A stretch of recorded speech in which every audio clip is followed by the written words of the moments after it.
লাভ, অর্থাৎ আপনি যদি ব্রহ্মজ্ঞান লাভ করতে পারেন তবে আপনি ব্রহ্মত্ব অর্জন করতে পারবেন। তাহলে ব্রহ্মজ্ঞান লাভ আমরা কিভাবে করব? ব্রহ্মজ্ঞান লাভ কিভাবে হবে? ব্রহ্মজ্ঞান লাভ করার জন্য পরমাত্মার সাধন দরকার। পরমাত্মা মানে ওঙ্কার।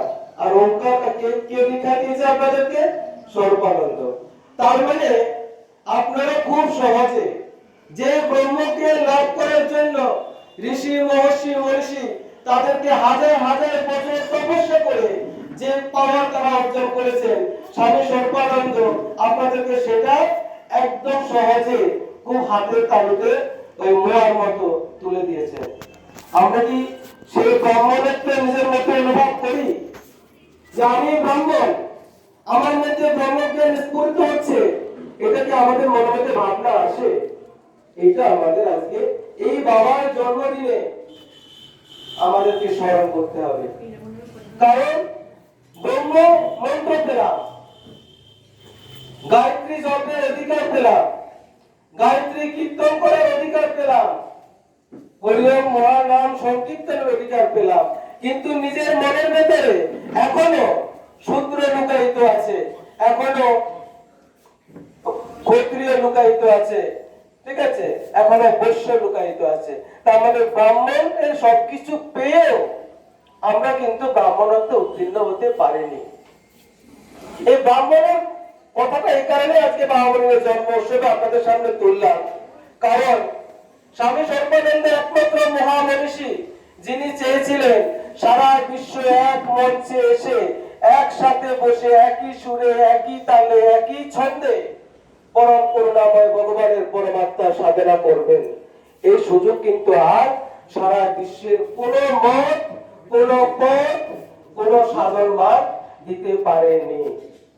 সব জায়গায় দেখবেন ছুত মার্গ আছে, কিন্তু সমবেত উপাসনায় বিগ্রহ সাজাতে গিয়ে আপনি যদি বলেন আমি বিগ্রহের পদমূলে একটা মালা দিয়ে বিগ্রহটাকে সাজাবো, আপনাদের কখনো কেউ কখনো জিজ্ঞাসা করেছে আপনি ব্রাহ্মণের ছেলে না ক্ষত্রিয়ের ছেলে না বৈশ্যের ছেলে? জিজ্ঞাসা করেছে?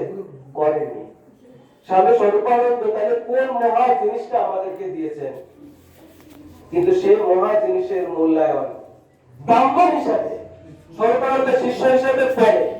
তার স্বরূপানন্দ আপনাকে ব্রাহ্মণের দীক্ষা দিয়ে ব্রাহ্মণত্ব উত্তীর্ণ করেছেন।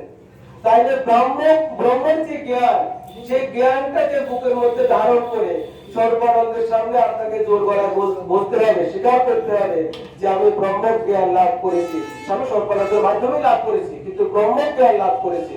তাহলে ব্রাহ্মণত্বে যে আমার উত্তীর্ণ হয়েছে, সেই ব্রহ্ম তেজ আমার মধ্যে কি প্রস্ফুটিত হয়? আমি যখন সর্বভূত উপাসনা থেকে অন্য জায়গায় যাই তখন আমার মধ্যে ব্রহ্ম জ্ঞানটা থাকে। আমরা অন্য কারোর সাথে যখন কথাবার্তা বলি তখন কি আমরা সেখানে তাকে ওঙ্কার সম্পর্কে বলার মতো আমাদের দৃঢ়তা থাকে? আমি অনেক জায়গায় এই ওঙ্কার নিয়ে আলোচনা করেছি, আমি সব জায়গায় দেখেছি প্রণব যখন আপনি বলবেন, প্রণব বললে কি দুর্ভাগা হিন্দু সম্প্রদায় আমাদের, প্রণব কথা বললে সবাই প্রণব মুখার্জির কথা মনে পড়ে। ভাবেন কি অবস্থা আমাদের, মানে প্রণব যে কাকে বলে সেটা জানে না। আপনি যে প্রণবের কথা বলবেন সে বলতে পারবে না যে প্রণবটা কি। আর প্রণবই যে ওঙ্কার, ওঙ্কারই যে প্রণব, এই দুটো আপনি আপনার পাশের লোক, আপনার আত্মীয় স্বজন সবাইকে জিজ্ঞাসা করলে দেখবেন একদম 99.99% তারা জানে না। এটাই আমাদের হিন্দু সনাতনী সিস্টেমে আমাদের ব্যর্থতা। দীর্ঘ সনাতনী চর্চা থেকে হিন্দু সমাজ যখন বেরিয়ে এসেছে তখন কিন্তু তারা প্রণবকেও হারিয়েছে এবং ওঙ্কারটাকেও হারিয়েছে। তাই বাবামণি বলছে যে আমি ঋষি মনি ঋষিদের কোমর থেকে তোমাদের জন্য ওঙ্কার এবং সমবেত উপাসনা ছিনিয়ে এনেছি তোমাদেরকে দেওয়ার জন্য। এই সমবেত উপাসনা প্রচলন কিন্তু বাবামণি করেননি। এই সমবেত উপাসনা কিন্তু আমাদের আদি সনাতনী পরম্পরাতেই ছিল। বাবামণি সেটা কেড়ে এনে সর্বসাধারণকে দিয়েছেন, আমাদেরকে দিয়েছেন। আগে মুনি ঋষিরা দেখবেন যখন যজ্ঞ করত তখন মুনি ঋষিরা মধ্যখানে হোমকুণ্ড রেখে অর্থাৎ অগ্নি সাক্ষী রেখে চারিধারে গোল হয়ে বসতো। এবং একই মন্ত্র একই সুরে একই তালে কিন্তু উচ্চারিত হতো।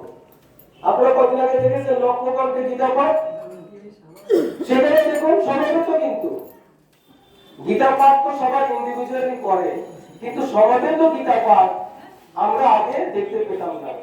এই কিছুদিন পর থেকে এটা চালু হয়েছে, ব্রিগেডে আমরা দেখলাম লক্ষ লোক একসঙ্গে একই ছন্দে একই তালে একই গীতার একই শ্লোক উচ্চারিত হচ্ছে।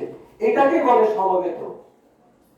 যে সমবেত গীতা পাঠ হতে পারে, সমবেত বেদ পাঠ হতে পারে, সমবেত উপাসনা হতে পারে, বা সমবেত পারে আপনার গুরু বন্দনা হতে পারে, সমবেত হতে হবে। এই সমবেত কেন হতে হয়? সামনে সরকার এত কিছু থাকতে সবাই তো পুজোর আসলে আপনার সব গুরুদেবের পুজোর আসলে বসেছেন। সামনে সরকার পুজোর আসন থেকে নিজেকে সরিয়ে আনলেন, তিনি সমবেত উপাসনায় বললেন আমি তোমাদের সর্বসাধক। কেন জানেন?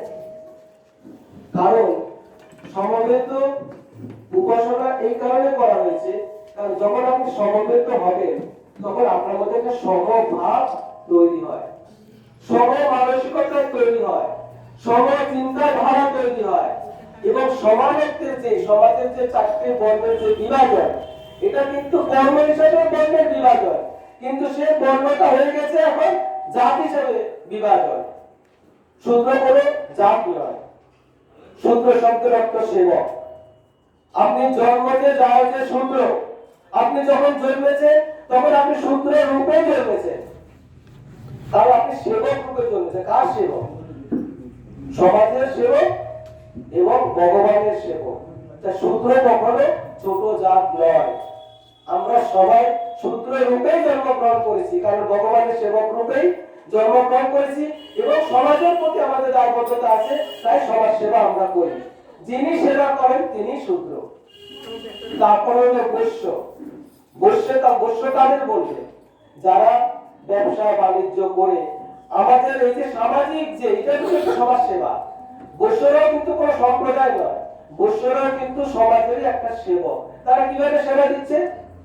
তারা সেবা দিচ্ছে আপনার নিত্য প্রয়োজনীয় জিনিস সরবরাহ করে, আপনার যা যা লাগবে সবকিছুকে সরবরাহ করছে বৈশ্য। আর ক্ষত্রিয় যারা আপনার এই যে এখন যদি আমরা খুব সহজ ভাষায় বলি সরকার, প্রশাসন, এরা হলো ক্ষত্রিয়। তো ছাত্র ধর্ম অর্থাৎ যারা আপনাকে সুরক্ষা দেবে, যারা আপনার সমাজকে সুরক্ষা দেবে, যারা ন্যায় নীতির মধ্যে আপনাকে যারা অন্যায় করবে তাদের শাস্তি দেবে, যারা নীতি করবে তাদেরকে সম্মান দেবে, ছাত্র ধর্ম অর্থাৎ ক্ষত্রিয় ধর্ম। তাহলে বলতে পারেন ব্রাহ্মণদের তো কোনো কাজ নেই, ব্রাহ্মণদের কাজ নেই, তাহলে তাকে ব্রহ্ম জ্ঞান লাভ করে কি হবে? ব্রাহ্মণের কাজ সব থেকে বড় কাজ। এই যে তিন বর্ণ কাজ করছে, এই তিন বর্ণকে শিক্ষায় দীক্ষায় ব্রহ্মের জ্ঞানে পরিপুষ্ট দেওয়া ব্রাহ্মণের কাজ, অর্থাৎ শিক্ষক সম্প্রদায়।